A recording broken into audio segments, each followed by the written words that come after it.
കൊട്ടിയൂർ വൈശാഖ മഹോത്സവത്തിന് സമാപനം. ഇനി അടുത്ത വർഷത്തെ വൈശാഖ മഹോത്സവത്തിനായുള്ള കാത്തിരിപ്പ്.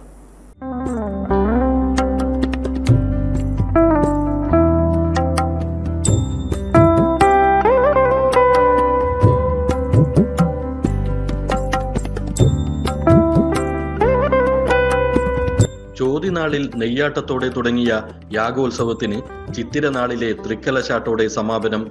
ഇത്തവണയും ലക്ഷക്കണക്കിന് ആളുകളാണ് തീർത്ഥാടനത്തിന് എത്തിയത്. സമാപന ദിവസമായ ഇന്ന് കലശകുംഭങ്ങൾ ഭഗവാന്റെ സ്വയംഭൂവിൽ ആടുന്ന ചടങ്ങായ തൃക്കലശാട്ട് നടന്നു.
വൈശാഖ മഹോത്സവത്തിന്റെ ഭാഗമായി താൽക്കാലികമായി നിർമ്മിച്ച ശ്രീകോവിൽ പൊളിച്ച് തിരുവഞ്ചിറയിൽ തള്ളി.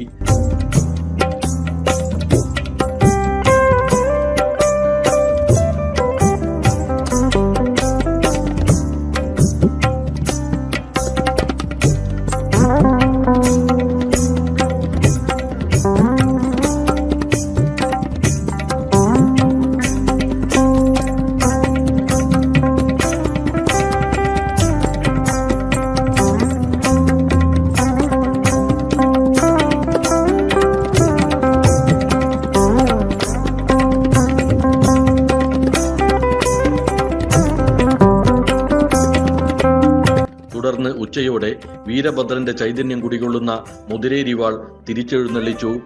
ഇതിനൊപ്പം ബലിബിംബങ്ങളും ഭണ്ഡാരങ്ങളും അടിയന്തരക്കാരും ബാവലിപ്പുഴ കടന്നു. ഇനി ഭക്തി നിർഭരമായ മനസ്സോടെ അടുത്ത വൈശാഖ മഹോത്സവത്തിനായുള്ള കാത്തിരിപ്പാണ്. സ്ഥാനികരായ ബ്രാഹ്മണർ നാളെ വറ്റടി നാളിൽ അക്കരെ കൊട്ടിയൂരിൽ പ്രവേശിച്ച് സ്വയംഭൂ വിഗ്രഹത്തെ അഷ്ടബന്ധം കൊണ്ട് ആവരണം ചെയ്യും. ഒരു ചെമ്പ് ചോറ് നിവേദ്യമായി സമർപ്പിച്ച് ബ്രാഹ്മണ സ്ഥാനികർ സന്നിധാനത്ത് നിന്ന് മടങ്ങും. അതിനുശേഷം ക്ഷേത്ര കവാടം അടക്കും. ഇനി അടുത്ത വർഷം ഇടവമാസത്തിലെ ചോതിവിളക്ക് തെളിയും വരെ അക്കരെ കൊട്ടിയൂരിൽ ആർക്കും പ്രവേശനമുണ്ടാകില്ല. News desk Kannur 1. Sreenarayana Guru college of engineering and technology Payyanur. College code SNC.